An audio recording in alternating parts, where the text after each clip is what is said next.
Faut-il oublier totalement la Liga et s'occuper de la Copa del Rey et de la LDC? Ça rejoint un petit peu une question qu'on avait juste avant sur cette idée de Liga qui est déjà finie, etc. Moi, je vous l'ai répété plein de fois en vidéo. Hein. Honnêtement, je le fais pas juste pour faire crari ou je sais pas quoi. Je suis confiant que le Barça peut encore remporter cette Liga.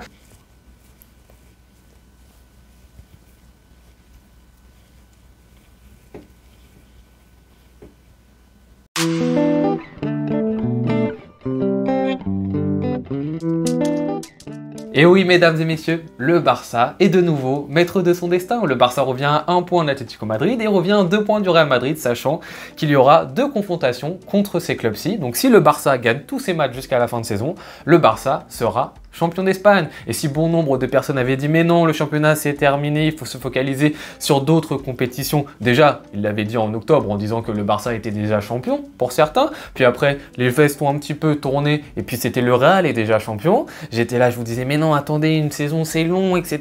Va y avoir des retournements de situation. Et vous voyez, actuellement, le Barça est littéralement revenu dans la course. Ça fait super plaisir après une victoire sur la pelouse du FC Séville. Match qui commence avec un 11 du Barça un petit peu surprise.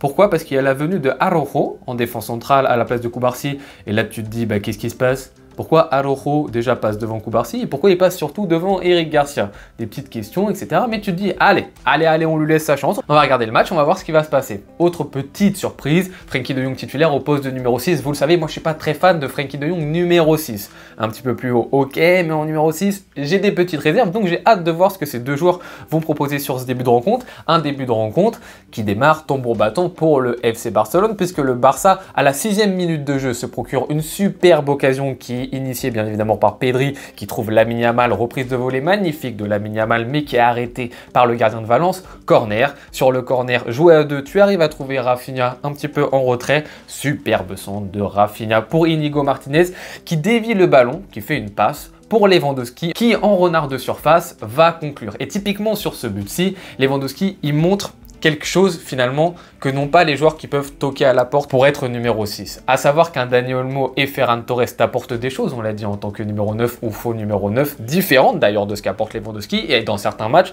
qui vont être des choses plus intéressantes pour le Barça. Mais ce genre de but que met Lewandowski en renard de surface, c'est là où tu vois toute sa maturité, toute son expérience en tant que vrai neuf de surface de réparation. Et ça, c'est quelque chose que n'a pas Ferran Torres selon moi, c'est quelque chose que n'a pas Dani Olmo selon moi. Donc c'est pour ces raisons aussi, je pense que pour Flick, c'est une arme qui reste très importante, Lewandowski, parce qu'il est le seul avec cette nature et ce profil de joueur numéro 9 vraiment de surface. C'est un joueur, ça fait 20 ans qu'il est habitué à ce genre de positionnement, ce but le montre. Ça fait donc 1-0 du côté du FC Barcelone et là on se dit, ah bah c'est sympa, on arrive à faire taire le public, ça aurait pu nous mettre en difficulté, on arrive à éteindre un peu le feu du début de match, on se met à l'abri comme les autres matchs, peut-être qu'ensuite on va enchaîner 2, 3, 4, 5-0, ça va être le feu d'artifice. Et non, on n'a même pas le temps de voir l'engagement, le coup d'envoi de FC Séville, que ça égalise directement. Alors hors-jeu ou pas, les images sont différentes. Est-ce que c'est Araujo qui couvre? Est-ce que c'est Inigo Martinez finalement qui couvre? Vraiment, il y a plein d'images qui sortent au moment où je fais la vidéo. Il n'y a pas de réponse définitive. Mais en vrai de vrai, je trouve que c'est pas très important parce que ce qui m'intéresse surtout,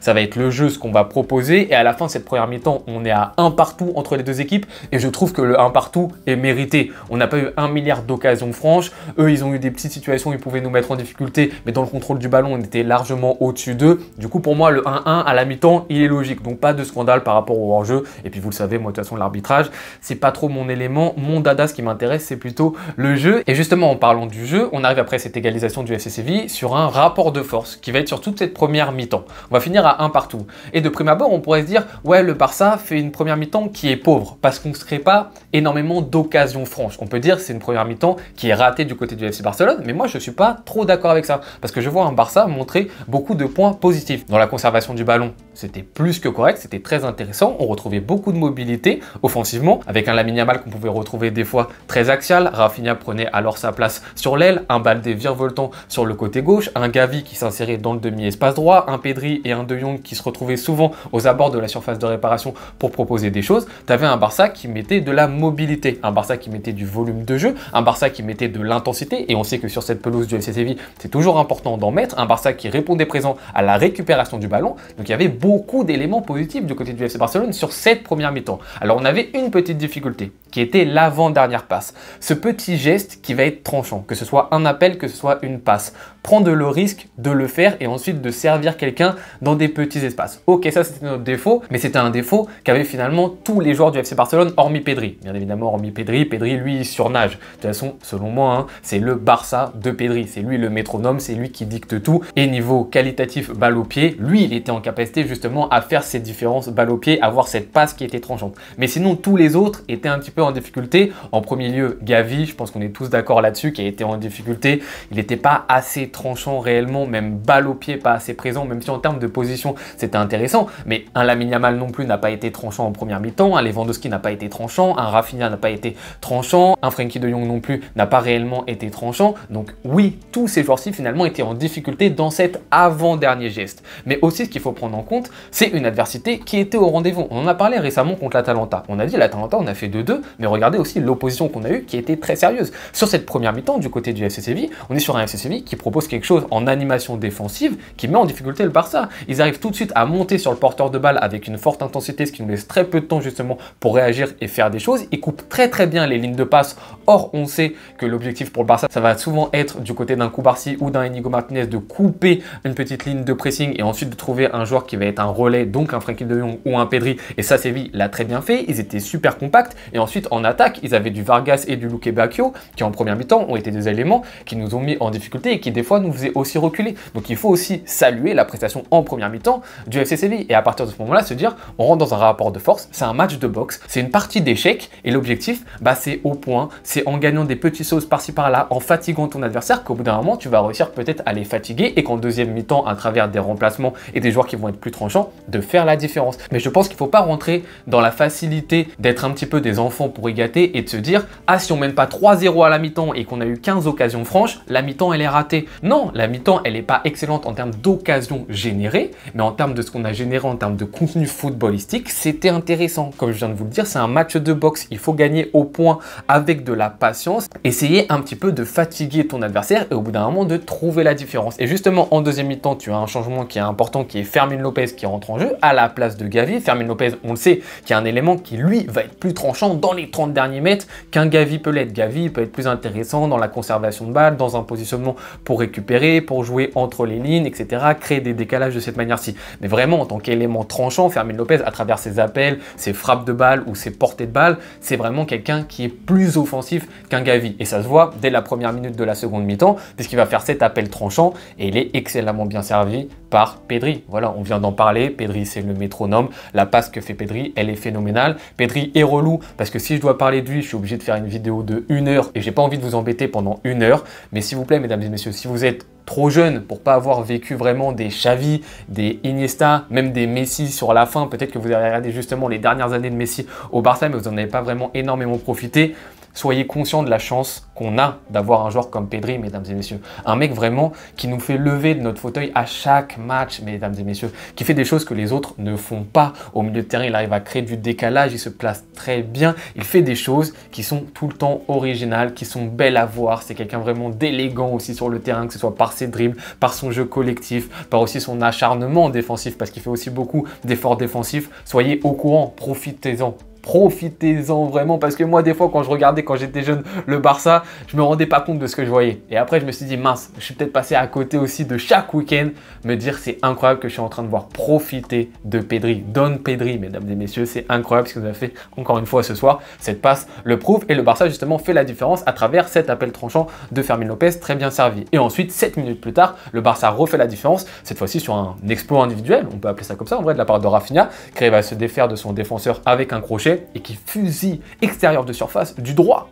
Du droit, monsieur. Rafinha, on sait qu'il a une qualité de frapper fort. Il l'a toujours eu. À Rennes, à Leeds, au début au Barça, il a toujours eu ça. Maintenant, au tout début au Barça, il y avait un peu une difficulté de trouver de la justesse, de la précision dans ses frappes fortes. Et là, Rafinha, depuis le début de saison, voire depuis même la fin de l'année dernière, il a retrouvé cette confiance et du coup, il arrive vraiment à frapper fort et à être précis. Et on le voit sur les coups de pied arrêtés, les corners ou les coups francs, mais on le voit aussi dans sa capacité d'allumer. Et là, il a allumé du pied droit, mesdames et messieurs. Rafinha, du pied droit, 3, petit filet. Donc énorme bravo, superbe but de Rafinha qui nous met totalement dans le confort pour la suite du match et surtout qui est très important parce que juste quelques minutes après, Fermin Lopez se prend un carton rouge, selon moi totalement mérité parce que le geste n'est pas du tout maîtrisé à, allez, 15 cm près. Le mec là, il a plus de tibia, il a plus rien, il a plus d'os, il a plus de cartilage, il peut plus jamais jouer au foot. Donc Fermin Lopez sort, pour moi c'est totalement logique et le Barça justement profite du fait d'avoir 2 buts d'avance pour éviter un stade qui va devenir complètement fou et un FC Séville qui va commencer à t'allumer et essayer le plus possible de mettre plein d'attaquants et de te mettre dans ton retranchement et de stresser. Le fait qu'on ait 2 buts d'avance,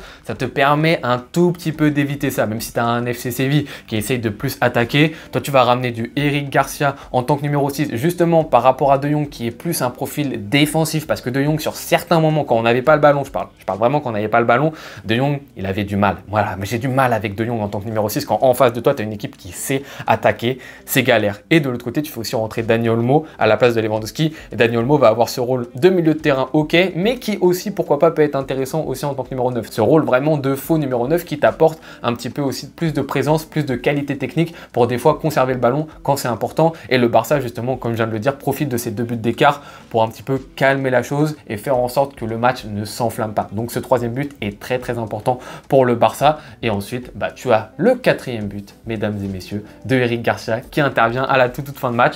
Ça fait plaisir. Voilà, on kiffe du côté du Barça ce dernier petit but. Ça fait plaisir pour Eric Garcia. Franchement, Eric Garcia, ça vient encore une fois récompenser une bonne saison pour l'instant d'Eric Garcia. Donc on prend ce 4e but et on est très heureux que ce Barça l'emporte, que ce Barça revienne justement enfin sur l'Atlético et le Real Madrid. Et là, on va rentrer chaque week-end dans des week-ends de folie. On va regarder les matchs des uns, des autres, les petites failles, les petits défauts. On va tout scruter jusqu'à ce que nous, on ait nos matchs directement face à l'Atlético et face au Real Madrid. Ça aussi, ça va être super intéressant. Mais on est réellement de retour dans la course. Là, c'est totalement officiel, mesdames et messieurs. Donc, on kiffe, on profite. On va avoir une semaine de pause pendant que le Real Madrid, lui, va jouer en Ligue des Champions contre Manchester City. Et ça, on va bien regarder également. Donc voilà, on est super content quand même de la prestation qu'on a vue ce soir. Même si malheureusement, les 30 dernières minutes, bah, on voit pas trop de football parce que justement, on est à 10 contre 11 et le match finalement s'arrête un petit peu là. Et donc, on n'a pas le temps de voir ce Barça avec Fermin Lopez pendant toute une mi-temps qui aurait peut-être encore plus explosé ce FC Séville. On est content, encore une fois, de ce qu'on a vu. Donc, mesdames et messieurs, n'hésitez pas maintenant vous à jouer, à me dire en commentaire ce que vous avez kiffé dans ce match, vos tops, vos flops également. Si vous avez vu qu'il y avait des petits flops, n'hésitez pas à le dire. Je vous souhaite très bonne journée ou bonne soirée en fonction de quand est-ce que vous regardez cette vidéo. À tout bientôt. Ciao.